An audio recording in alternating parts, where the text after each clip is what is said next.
Welcome back. Can everybody hear me, see me? Are we here? I see Ashley Blackman is in the room, in the house. What's up, Ash? Hope LA is treating you well. I hope Becky's here. Becky Morrison is here. Ashley Blackman. Boom, perfect. Guys, thank you so much for just investing your time into this day for Creative Vibes Only Wellness Accelerator, as we want to continue to provide tangible tools and resources for the creative community to refine their mental well-being. This next session is really just a continuation of our discussion and of the tools that Dr. Hopkins was able to provide in spirituality. We have Pastor Berhane, First Corinthian Baptist Church, and also LMSW. I believe that's a licensed medical social worker. Is that what it stands for? Well, LGSW is a licensed graduate social worker. Okay. But I got to shift over my license to New York. So currently I'm not practicing, but that is what I do have. Perfect. So guys, welcome Pastor Heaven Berhane. She's going to take you guys through really quick the power of spiritual practices and their roles in our overall healing and wellness of one's body. But just Heaven and I, before I leave and let her take it over, how's everybody feeling right now? How do you guys feel when you think about it? I know after that first session, we kind of went through some of those emotions. How are you guys feeling? Are you feeling joy? Are you feeling happiness? Are you feeling anger? Are you feeling sadness? Are you feeling fear? What are you feeling? Type it in the chat box. Let us know how you guys are feeling. We want to dive in with you and just understand that as we go into this next session. Jessica, hello. Renee, hello. Anika, what's up? Anika's in Vietnam, you guys. I don't know what time it is there, but she's there. Dialed in with us. Type in how you feel into the chat box. Diamond, calm. Thank you. Yes, that's awesome. Calm. That's a good one. Becca Grippa is here. Calm. Thank you, Becca. Who else is here? Somebody said fear, but the Holy Spirit. Okay. What are we talking about? Heaven might start to preach to you, Ash. I don't know. What else? Who else do we have in here? Well, cool. I'll leave. You guys feel free to continue to type in your feelings, however you're feeling right now in this present moment. It's 1:39 on Eastern time. Again, thank you guys for joining. And without no further ado, I'll leave it to Pastor Heaven Berhane. Thank you so much, Ian. Thank you so much for joining me today. I want to acknowledge first and foremost just how difficult this week has been for a lot of us, particularly those in Black and Brown communities. This week has been heavy. And so as I woke up this morning, my spirit was heavy. So I'm going to acknowledge our spirits and our souls. And so because of that, I'm grateful for Ian to starting it off, because I wanted us to ground ourselves in stating how we're feeling right now and stating where we are in this moment. You know, it's important that we find ourselves grounded and present in this moment. And so sometimes we have to name possibly what we're feeling to acknowledge how we can push back and be present today. So I'm grateful for those of you guys that have joined me this afternoon. Just to share a little bit about who I am. My name is Heaven.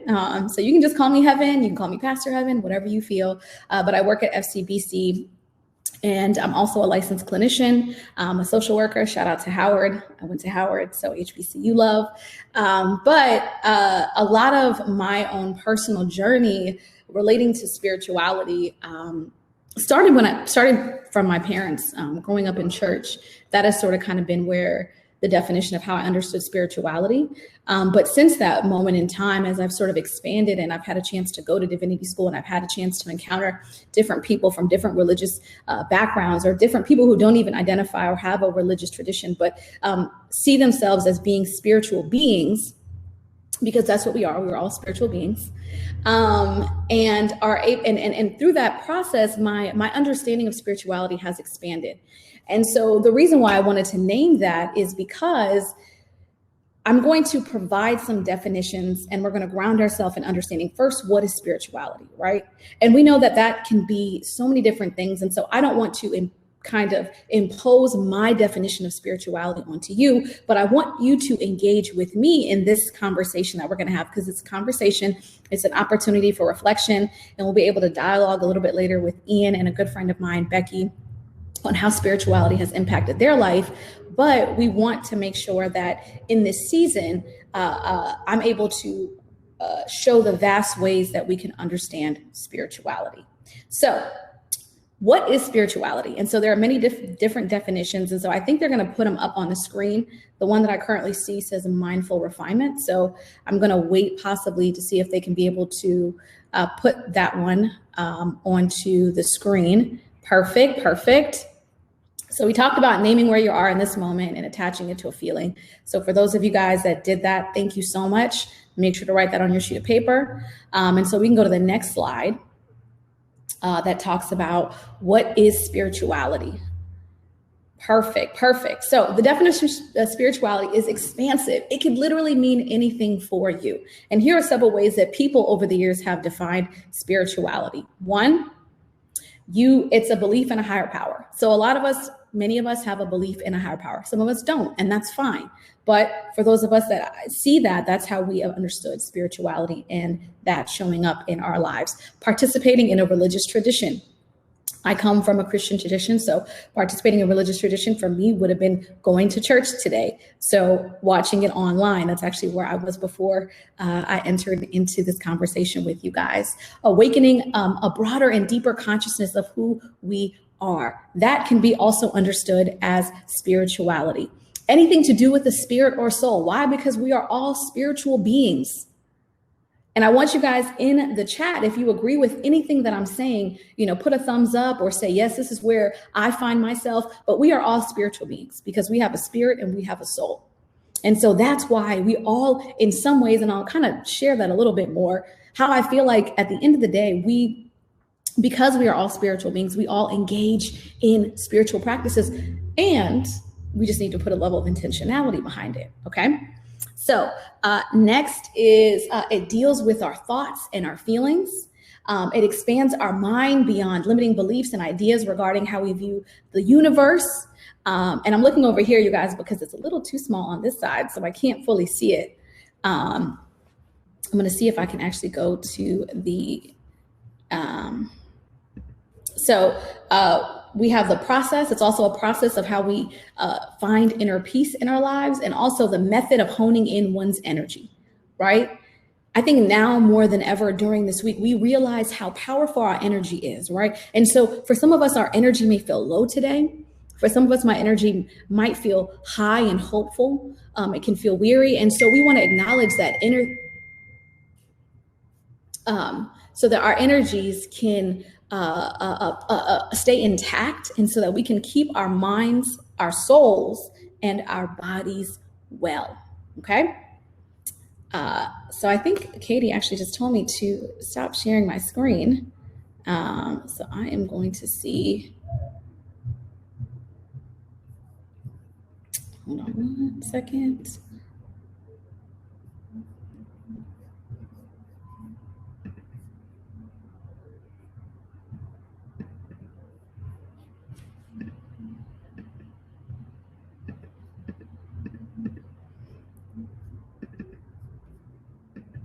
Give me 1 second. I'm trying to, someone said weary.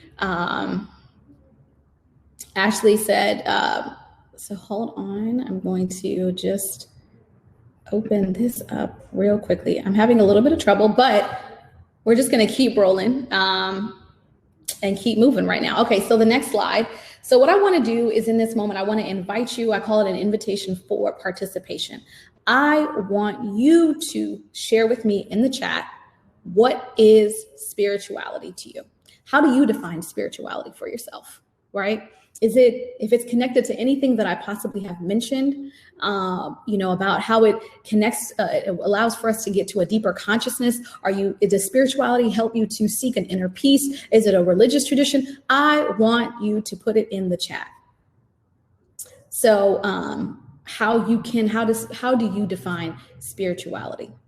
And I think that you guys are saying that you can't see me. So let me know if you can see me now, because I think I did turn my video back on. Ashley Blackman said alignment. That is beautiful. Spirituality. Yes. And alignment. I think, Ashley, I want you to share a little bit more in the chat. Alignment, relationships to a higher energy through self. That is beautiful. Relationships to Brandon. Ian said, we can see you. Awesome. Let's. So we have folks, Ashley said alignment. And so Ashley, share a little bit more what you mean about alignment. Is it alignment for self, alignment to the universe, alignment to what is happening in your work, right? It's because we're talking about creatives today. Alignment with God within you. That is beautiful. And for those of you guys, keep sharing. So also write it down, if you'd like, in your journal about how you define spirituality in this moment. And then what I want you to do is at the end of the conversation, see if in the conversation that we have today, if that shifts in any way, right? Because we're evolving beings, and because we evolve, our understanding of certain things change. And so the way that I understood spirituality at one point in my life was sort of in a box, right? And so I have since expanded my understanding and seeing how spirituality can be so much more. It can be something so deep in the way that I show up in this world. A silent conversation with our higher being. That is beautiful. Connection to what surrounds you. These are all really great things, right? And I'm glad that you have something that of how you define spirituality. Because like I said, there's so many ways in which we can define it. And we can learn from each other on how we can begin to also expand that understanding as well. So we're going to go to the next slide. And what I realized is, and we can after, and what I realized is, in summation, spirituality is ultimately inviting us into something, right? Whether it's alignment, connection to a higher power, a higher being, to be able to see and to be authentic to yourself. Spirituality is ultimately inviting us into something. And that is important in who we are and how we show up in this world. So we want to go to the next slide. And like I said, please, if there is something that you agree with, share, and you can put that in the chat. And so this is what I want to, this is going to be key right here, you guys. This is the key point. Spirituality, or whatever spiritual practices that we want to participate in, it requires a level of intentionality. It requires a level of intentionality. Why do I say that? Why do I say intentionality? Because intentionality propels, and also it activates the subconscious part of our brain, right? So I put in here this concept of the RAS, which is the reticular activating system. I've been in therapy. Thank God for therapy, you guys, because that's also one of my spiritual practices. And we'll talk about that a little bit later in the conversation. But the reticular activating system literally is connected from the subconscious part of our brain, right? It connects the part of our subconscious part of our brain to the conscious part, right? And so when we use language that says, I intend, right? Or use language that speaks intentionality, it begins to activate something in our subconscious part of our brain. And for a lot of creatives, that is where the best of your ideas come from, right? That's where all of the gems come from. All the things that you've experienced in your life have been sitting in the subconscious part of your brain. And you want to make sure that you use language, right, of intentionality that begins to push it to the part where your conscious brain is. And so I was reading a book one day, or as an article, and it was talking about the power of intentionality. And this man it was of an indigenous tribe, and he was doing he was doing healing work on someone's body. And he did a ceremonial activity, a ceremonial ritual. And in that ceremony, in that ritual, he used the language of intention. And everyone afterwards was so shocked at the fact that this gentleman, this man that he had done this ritual and this healing work on, had been healed. And what he said after, they said, what was the difference? And he said, the healing that took place was when I set my intent. The rest was ceremony, right? And spiritual practices are ultimately beyond, and this is, and we can have a dialogue about this, but I believe that when you are practicing, when you're engaging in spiritual practice, it is the level of intentionality that you place behind it that really allows for that shift to happen, because it's ceremonial. Right? The activity of praying or meditating, whatever it is, but it's the intention that you show up with. And so I'll talk a little bit about that hopefully in my dialogue, how I begin to use intentional language in my spiritual practices and how that shifts how I show up. So we can go to the next slide. So what are some spiritual practices? right? So we often hear a lot of these different things. We have praying, we have walking, we have meditation, yoga, music. All of these things are great. All of these things are wonderful. And one of the wonderful things about why I love journaling as it pertains to a spiritual practice, right? One, if we produce a level of intention behind it, it's really, really great. But it allows for you to see your growth. So whenever I've journaled, I've been able to go back in my journal and kind of see the ways in which I've grown, because sometimes it's hard to reflect, it's hard to see your growth without being able to reflect. And so that's why journaling is such an important habit in our journey, in our spiritual practices, because it allows us to see our growth. It allows us to document our growth and begin to acknowledge where we've come from and how far we've gone, and acknowledge that there's still more, but celebrate what we've been able to do. And that's been really important for me. And so I want you, if those of you guys that are journaling, share in the chat, sort of what journaling has meant for you, or any of these different spiritual practices. And I also want to ground and say that a spiritual practice ultimately is a behavioral practice that grounds you, right? It's a behavioral practice that grounds you, or an action or practice that I mentioned that's done with intentionality, and it invites you into something. It invites you into being connected to your inner being. It invites you into being connected with a higher power, whatever it may be. These are the ways in which that you can imagine or understand that. And the reason why I wanted to put at the end this idea of how it's just a behavior or a practice that grounds you, or a practice that's done with intentionality, is because there is something in sort of the in my religious tradition where I come from, where we understand how you can sacralize the mundane activities in my life. And so for me, what's been really powerful is I found a way to make mundane activities spiritual practices, because I've come with a level of intentionality that I'm inviting the universe, I'm inviting something to be connected with, right? And so you can make your morning coffee, when you make your coffee in the morning, thinking about how that can be a spiritual practice, because the level of intentionality with which you engage that moment, inviting something, right? Seeking to find clarity. And when we do those things with repetition, it's really powerful. So I want you to share in this conversation, what are some spiritual practices that has impacted your work as a creative, or if you don't want to talk about it as it relates to your work, about your wellness journey. What spiritual practices have you emboldened? And then also in this moment, as I talked about this idea of sacralizing or ritualizing the mundane moments in our lives, is there a way that you can begin thinking about how the mundane things that you've been experiencing or you've been participating in can be seen or can become a spiritual practice? Renee Ray has put, have any of your practices changed, and have you found any new insights with the trauma? Yes, I will say my practices have definitely not necessarily changed, but as I was mentioning, I've found ways in which I've taken so I'll give you an example. I oftentimes will use my moments when I'm showering, I know it sounds weird, as an opportunity to set my intentions for my day. And it's become my spiritual practice, and it grounds me in that moment. I never used to do that before, but it was helpful for me to begin to see that activity that I do every single day and making it into a spiritual moment where I've invited the universe, I've invited myself, I've invited the things that I believe in, my higher power that I trust in, to begin to engage in how I set forth my day, right? And so that has been one of the ways that I've sort of created a new spiritual practice in this season, because I needed to create a level of intentionality with which how I engage the day. And it also begins to produce a level of authenticity of who I am.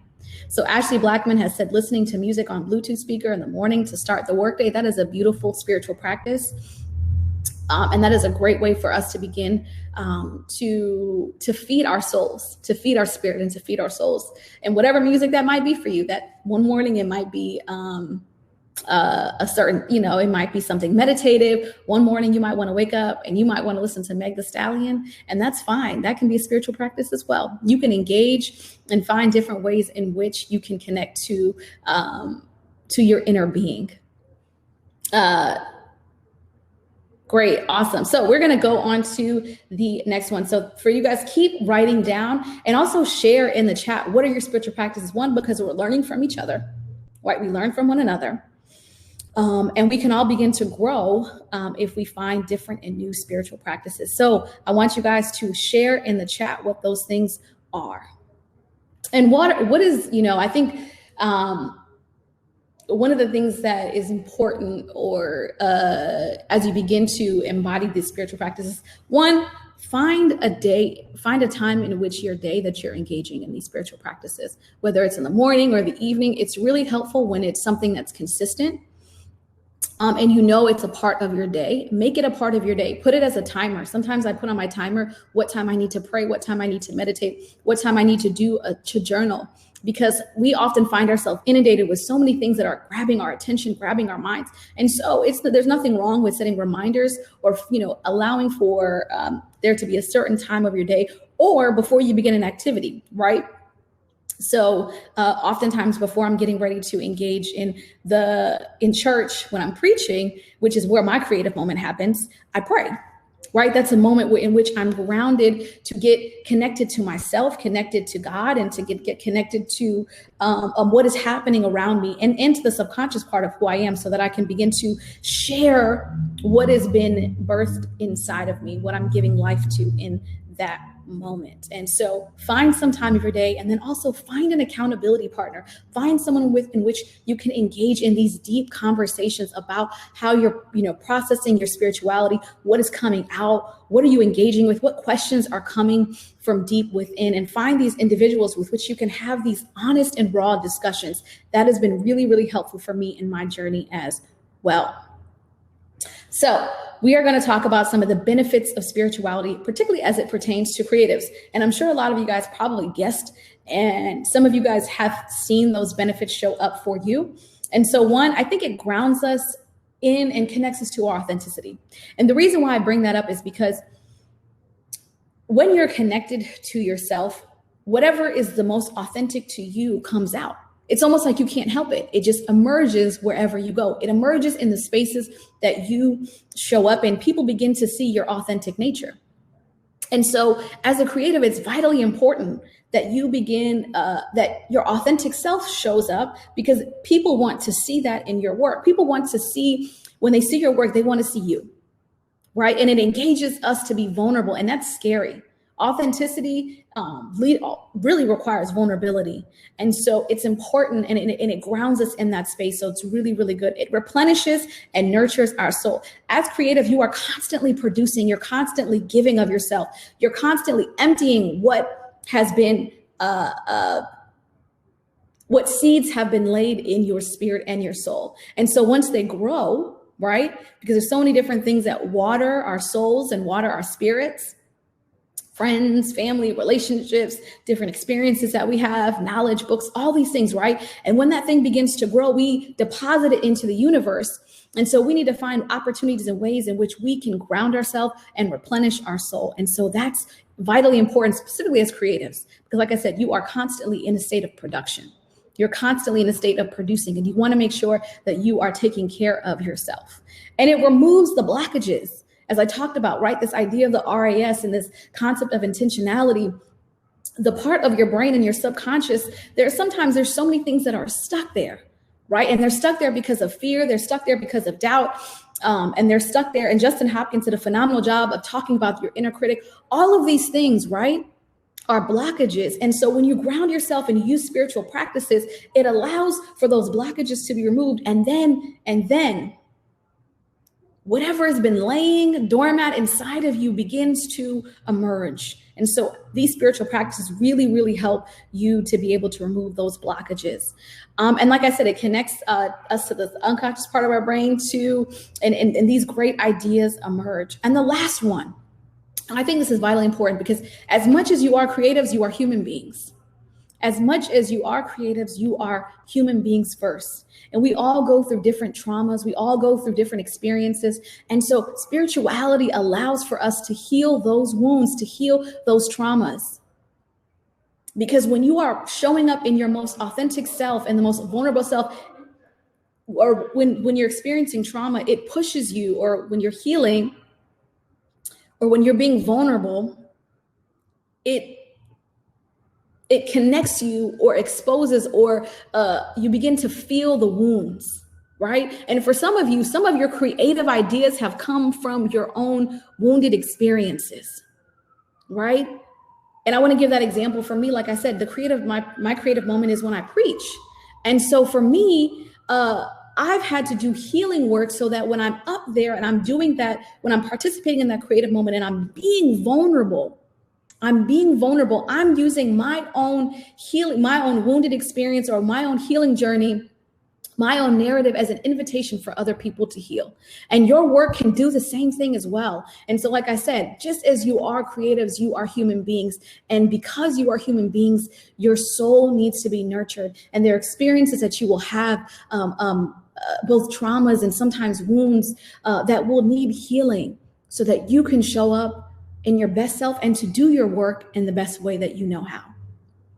So we can go to the next slide. And so in this moment, and I'm at this time, I also want to bring in some dope friends of mine. As I mentioned, Ian and Becky Morrison, and they'll be able to share a little bit more about this deeper conversation. And I'm grateful to be able to engage them because they have their own spiritual journeys as well. And their spiritual journeys are beautiful and evolving. And I've had a chance to also personally get to know them. So I know some of it, but I want you in this moment, I want you, as you're talking about these spiritual practices, and as you mentioned, you talked about your journeys, but what I want you to do in this moment, I want you to share how these spiritual practices have impacted you, right? What have been some of the benefits for you? And if these benefits have impacted your work, or have they impacted your wellness journey? So begin to share that in the chat box, and we'll be able to engage you guys in questions some more. So I see that we have Ian, who is here. So I believe we're just waiting for Becky to come on, or and I just can't see her. I just want to make sure. Yeah, I'm here. Thank you so much for that. And I appreciate you I think vulnerability is big. So I'll just let you continue to take it away. Yeah, so I'm waiting for Becky. I'm just waiting for her to hop on in. I don't see her yet. Perfect. She's here. Wonderful, wonderful, wonderful. I'm so grateful. So I'm going to, she just went off something. Let me refresh her. She should just try to refresh her page really quick. Oh, okay. There she is. Good. Perfect. Hi. Hi. So I am so glad. Thank you guys for joining me. I really want this to be the bulk of sort of the meat of where a lot of this is going to come from, because I mentioned earlier, spirituality means so many different things to so many different people. And that's the beauty of this opportunity, where we're going to have a discussion to be able to engage diversity, and we can all learn from each other. So I want, first and foremost, Becky, if you could share a little bit about who you are, and sort of kind of give a quick summary about your spiritual journey and what things impacted to sort of get you on that path. Sure. Yeah. Hi, everybody. Thank you. Thank you, Heaven and Ian. I'm super stoked to be here. Yeah. So I am a film and TV producer. I own a production company called The Light. We do a lot of short form productions, so commercials, promos, that kind of thing. And we're really interested in upgrading, disrupting, and innovating the production model through sustainability, inclusion, and really an innovation. Right. The thing is that when it comes to film and TV production, the actual process is extremely old. It was rooted and created 100 years ago and really hasn't been updated at all in 100 years. Even while the technology and our society has changed, not as much as we'd like in 100 years, but in many ways. And that production, it's really time, in our opinion, for production to upgrade. In terms of my spiritual evolution or journey, I would say that I grew up in a Jewish atheist household, meaning that we identified Jewish culturally, and religiously, nobody really believed in anything. And so I think if you had asked me when I was a kid to describe my religion, I would say, I'm Jewish because we eat bagels and lox, and we don't believe in Jesus. Gotcha. So for me, that was like, actually, it was more what we weren't than what we were. Like I wasn't allowed to have a Christmas tree on Christmas because that was too not Jewish. But at the same time, we weren't like going to shul every weekend or anything like that. So that's the context of my religious start. Then in my teenage years, my dad, who was a pretty like miserable human and a corporate consultant, he met a guru from India. And in the span of 10 years, my dad came out of the closet, moved to India, and became a monk. Wow. Basically. So his spiritual journey was huge. And in retrospect, looking at that, like, it made a lot of sense that he was so unhappy when I was a kid, because here he was a completely different person inside of himself than what he was expressing. And when he was able to break out of that and become a more truer expression of who he is, it really awakened that inside of me as well. Mm-hmm. So I would say, like, around that time, I was in college, and I had started to explore the world of psychedelics, which were opening my mind to the enormity of human consciousness. And I suddenly realized that the stuff that my dad had been talking about for years that I wasn't interested in was actually the same thing that I was interested in. It was just a way to access that without drugs. And so I started to become very interested in meditation and became very close with that same teacher, and really started developing my relationship with energy, with the unseen, and with that part of myself, which is so much greater than me, and at the same time lives inside of me. And I'd say that's me to today. That's where I'm at so far. That is beautiful. I think I was like spiritually, I was socialized, right? Like from a spirituality perspective, and the definition of kind of what you quoted there, belief in a higher power, participating in religious traditions, right? Like I didn't really have a choice. Before we left New York, I'm from New York. I left New York to grow up in Arizona. We were, Catholic, if you will.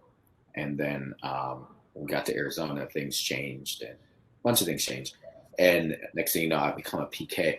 So can you let folks know what PK stands for? You want to make that? PK means preacher's kid, pastor's, whatever, right? So I was kind of socialized spirituality wise. It wasn't something that I came to find. If you kind of look at the second bullet of your definition, but I will say, as an adult, I've kind of matriculated and been ever evolving, and I'm still ever evolving, right? Like to connect to the divinity that we all have and all are, and just have kind of gone down my own path, to find out what that means for me and how that plays a role in my life.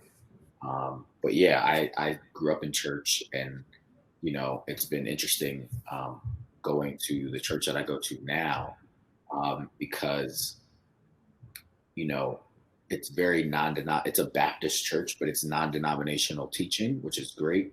And even the leader wears like Buddhist beads, right? And even studying like some of the Buddhist teachings now, and Thich Nhat Hanh, and just kind of even what Buddhism is, like being a Buddhist, being mindful, continuing to be mindful from moment to moment, right? So like I think from a spiritual perspective, understanding what it means for you is important, but not to take you off too much of your path, Heaven, but thinking about like that next question as far as like how I define it.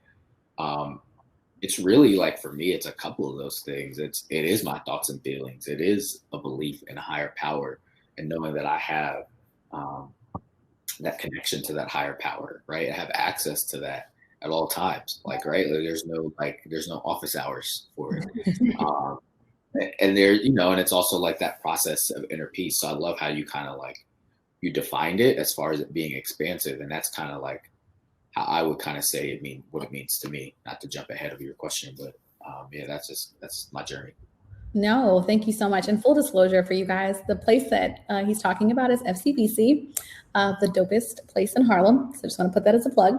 And Becky also attends there as well, which I think really speaks to sort of this space and what it allows. But Becky, you and I had a discussion yesterday, and we talked about, and I think I want you to include this in how you define spirituality, particularly also as a creative. But you talked about, because you said the word divinity, and Becky said something that was so powerful to me in our conversation yesterday, that you said creativity and divinity are the same thing. Mm-hmm. They're the same thing. And so can you help us understand what you mean by that, and how you connect that to this concept of spirituality? Absolutely. I think they are two words for the same thing. In my way of looking at it, it's like a secular and a more spiritual word for the same thing, which is that life force within us. Like for me, the expression of source or of God in an individual form is creativity. And that is movement, which for me is why a spiritual practice is so important, because it creates a malleability and a flexibility in my brain, in my perception of things. And I think that is creativity, life force, source is a movement. Right. And the more that I can clear myself out of, like you said, Heaven, blockages, like all those things that get in the way, all of those past wounds or, energetic balls of lower frequency that are in my system for whatever reason, the more that I can do the work to transmute that, the more that there's space inside for me to be a vessel for that higher power and that individualized expression through creativity. That's so powerful. You talked about this concept of movement, right? And how that engages our creative work. And so, Ian, I want to ask you, where are you seeing right now in this world, right? Especially as we're in this pandemic, the movements of creativity that are happening? And the movements of as Becky said, right, divinity, because these are divine moments and divine things that are happening. Where are you seeing that right now in maybe your personal life, but also in this world? Yeah, I've seen it a lot in my personal life. I make sure, you get the text, the check-ins, the calls, how are you doing, whatever the case may be from people, which is like amazing to have from the people that do send those texts and check in. And for me, right, like I'm fine. I'm well. I'm good. Right. Like I'm an extroverted introvert. Like I can be in front of people and do that stuff sort of naturally, but I really like being inside and being at the crib and chilling. So like for me, I haven't really had necessarily like challenges during the pandemic, just because I like to be inside anyways. The older I get, the more kind of antisocial to an extent that I get. So thinking about like where we are, I think subconsciously there is, and for lack of a better way to put it, like with creatives, there is like sort of like an awakening, and just in society as a whole, it's just things that I've just observed through myriad of conversations with people, or even like watching things that people post or whatever the case may be. And I kind of love this space, right? Like people are now being a little bit more mindful, and I think in being mindful, to me, like you can't be mindful without tapping into something higher. Like that's just my opinion on it, right? And then even like with Buddhism, right? Like for a long time, I saw that as a religion. Some people may still argue that for whatever, it's not even about arguing. Like for me, I think teachings of the Buddha is a lifestyle, right? Just even like the Four Noble Truths and the Eightfold Path, like all those things, learning about that is just so mind blowing in a good way. So I think that there's this level of awakening that's kind of happening subconsciously. Some people I think are intentional about it, creatives, and others like it's just kind of happening, and some people are aware and not. I love it. I also think that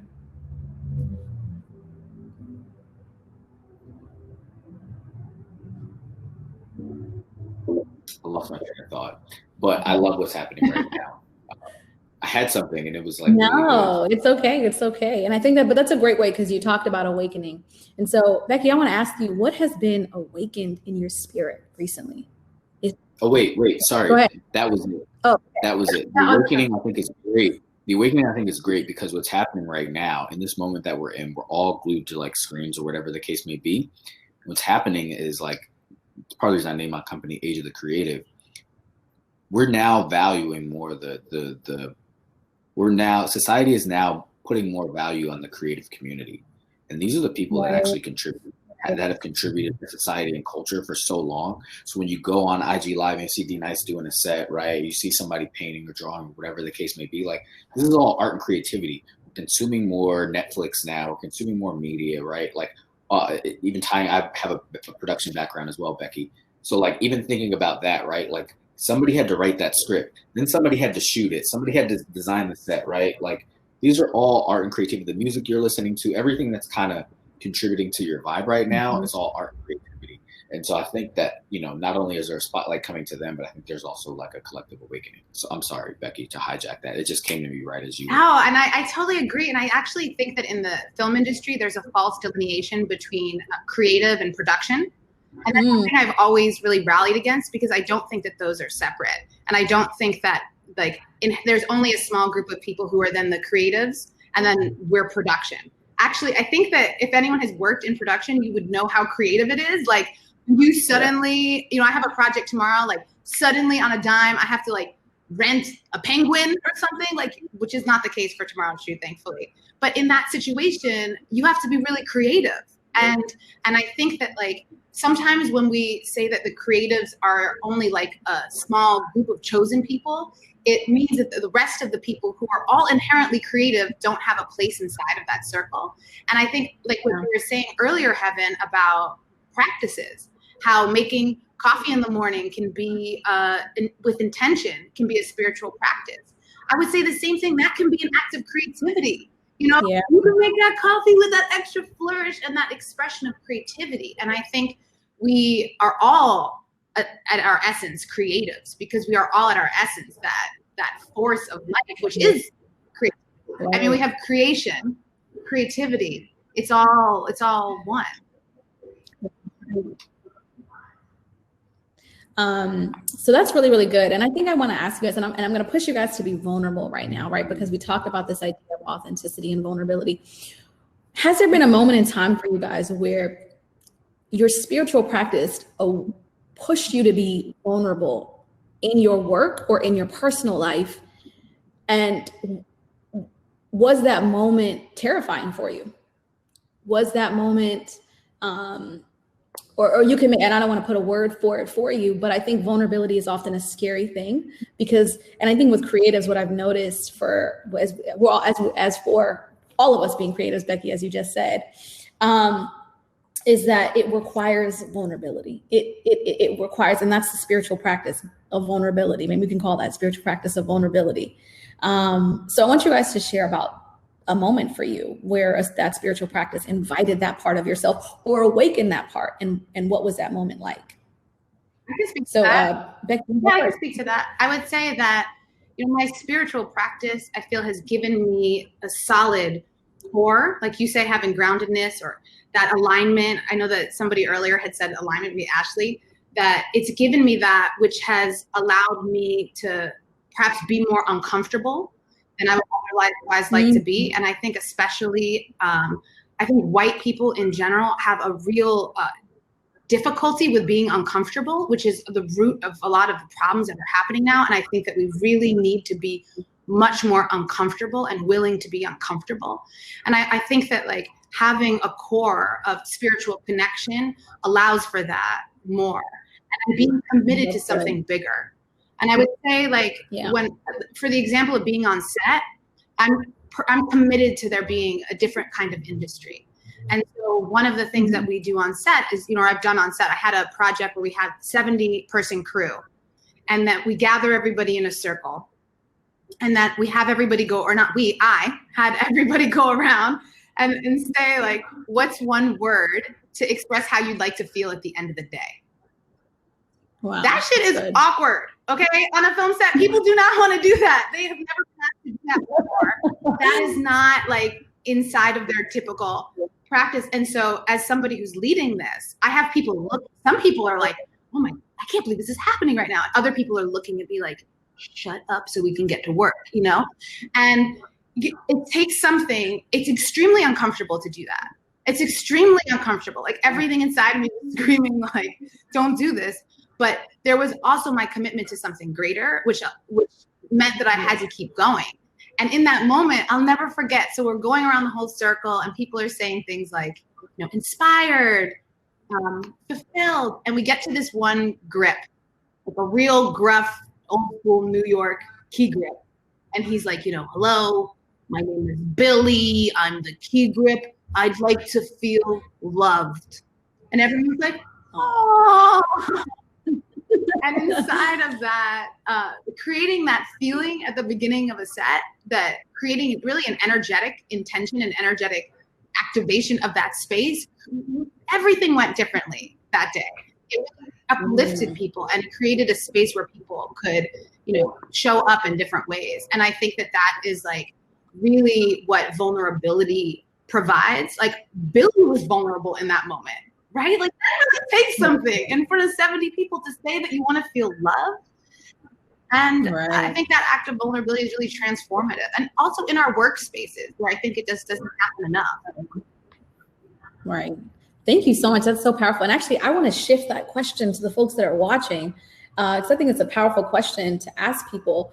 At the end of this experience, as you're going through this day, ask yourself, as Becky mentioned, how do you want to feel?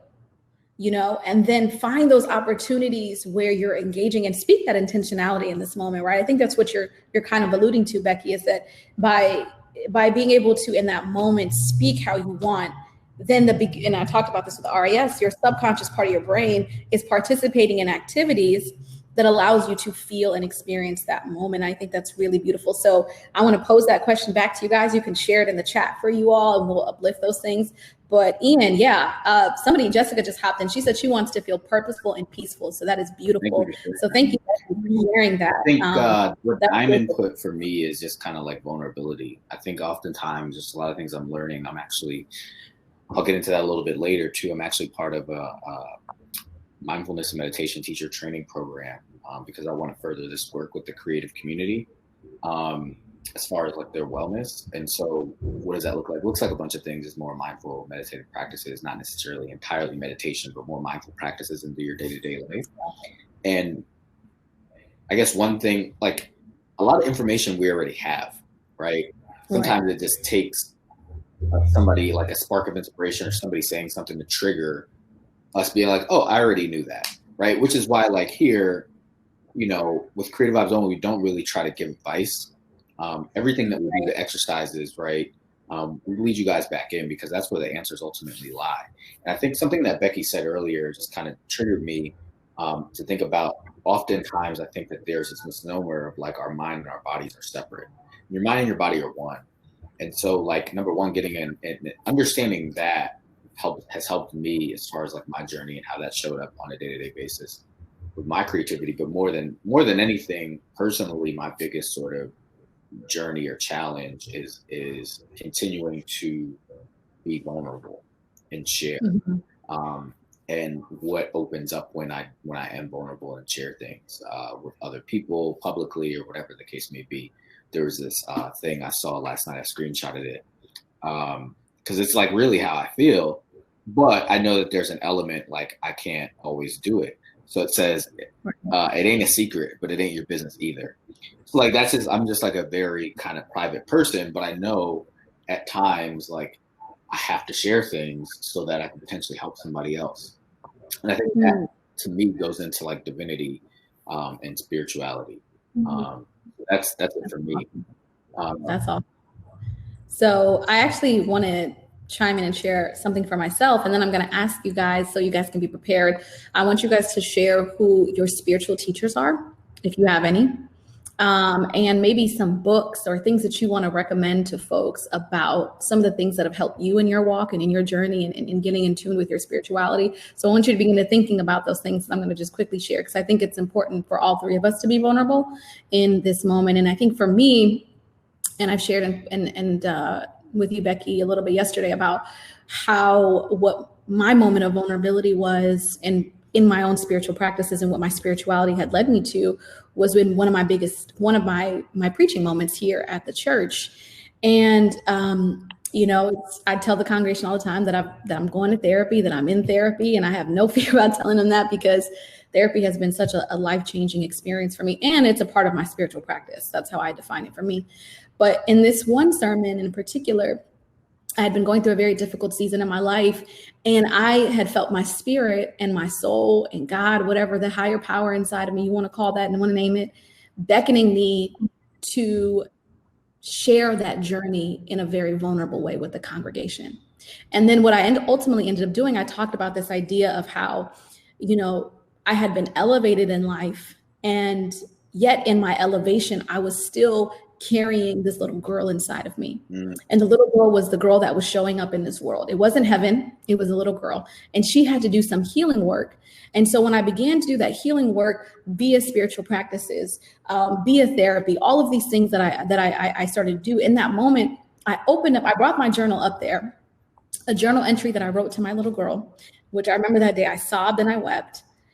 And what happened was, the Spirit said, you have to read this. And I said, no, I ain't gonna read this to nobody, because why on earth would I share this very intimate moment that I wanted to talk to I didn't want to share this with anybody. I had no intention. And I read it out loud. And there's a moment in church where there's an invitation for people to come up for prayer. And the altars were just full of people who were just weeping. And had I not listened to my spirit, had I not been doing the work, the spiritual work, and engaging in these spiritual practices to begin healing myself, and then to say and then the Spirit to invite me into this vulnerability, like you mentioned, Ian, it invites other people to heal as well. It invites other people to begin to see their value. It begins to invite other people to see their humanity, invites other people to do whatever it is, fill in the blank.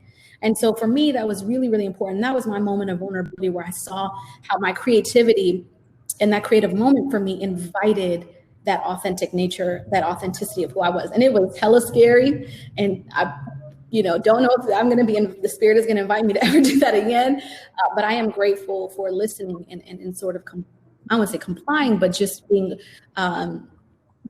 obedient to my soul and obedient to who I am. So with that, I want to ask you guys, who are some of your spiritual leaders that you are currently following or currently listening to and engaging in? And then some of the books that you've read over the years that have been very powerful for you. So Becky, you want to start off? Yeah.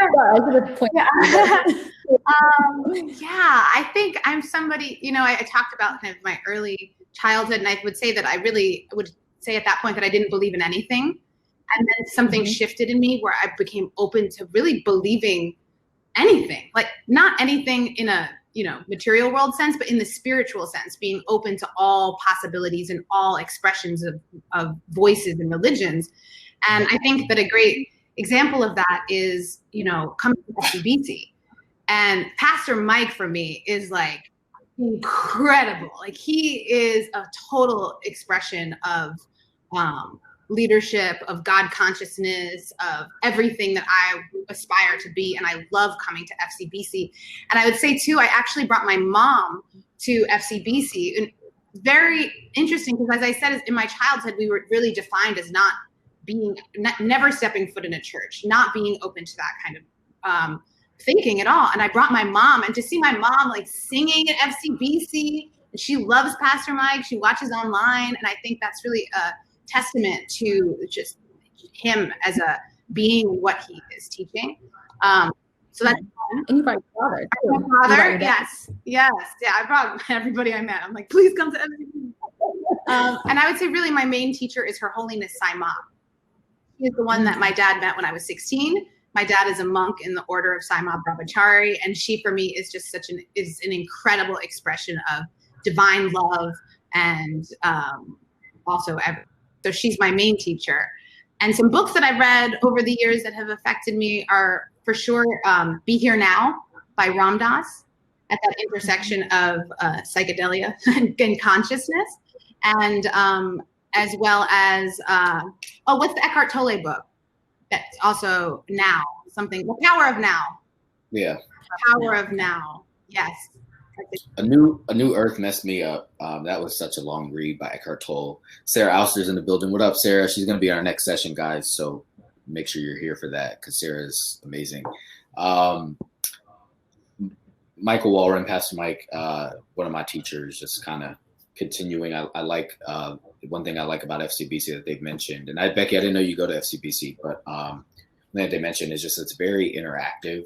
The way I kind of grew up spiritually in church was very much like this person said whatever, and that was it. Whereas, we get challenged, we get a chance to engage on another plane to really like push ourselves, Right. love. Then there's other people like a Kendra Frazier, if you will. She's also a licensed clinician, and she's a good friend of mine. So I don't know if she's an inadvertent teacher, just because of like, I don't like go to her as such, but she's a peer, and she's really, we just kind of share space and are able to just kind of bounce things off of one another. As far as readings are concerned, also Thich Nhat Hanh is a beast. Amazing. That's fairly, new still for me, like within the last year, but I've been on my mindful journey or my wellness journey since 2012, 2013.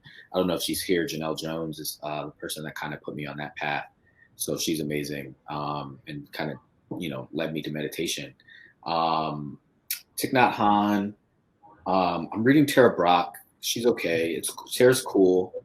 I'm trying to get in. There's a lot that I'm digesting at the moment within the program that I'm currently in. So, but Thich Nhat Hanh, I read, what is it? The Heart of Buddhist Teachings just blew my mind. Sylvia Boorstein, I like her teachings too. And there's somebody else that I'm forgetting, but that's just kind of it. I think that's kind of, those are the people that kind of immediately come up. Right. That's amazing. Thank you. And I think what's so great about what you guys both shared is that even though, that because we're complex beings, there are many ways in which we can engage in different spiritual practices. You don't have to be married to one. Just because you follow a particular religious tradition does not mean that you can't expand and find other ways in which you can engage. I think, and the reason why I really want to push that is because I grew up that way, and I had a very kind of closed mindset. And so in hearing you guys talk, you guys are like, Christian tradition, we got Hinduism, we got Buddhism, we got psychedelics. There's so many different ways in which we can engage, and we can incorporate all of those things to get to that place. Yeah. And that's what we're going to go over in the next two sessions, just kind of concurrently. That's how the day was kind of mapped out, is like, you have that mindful refinement, then we go into spiritual now. And next we have practices. What does it look like to adopt a practice? Well, is that yoga? Like some of the things Heaven mentioned, is that meditation? There's so many things that you can do to be mindful that will, science has actually proven that meditation has changes your body, your mind, and your brain. So I'm excited to get into the next session. I'm so grateful for both of you ladies for joining. We have Paul Singleton III. He is actually a classmate of mine in the program that we're in. Paul's a beast. And we have Sarah Auster as well, who's a creative and also on the practitioner side. So she straddles both lines of the fence, from creating, and as far as her music and her sounds are concerned, and then being an author and writing. So thank you so much, ladies. I'm so grateful for this time. Guys, we got 5 minutes. Go network with somebody really quick, and we'll be right back on this stage for the practices session, because the way that this thing is split up is that we got 5 minutes between each thing. So I would love to go back into it right now.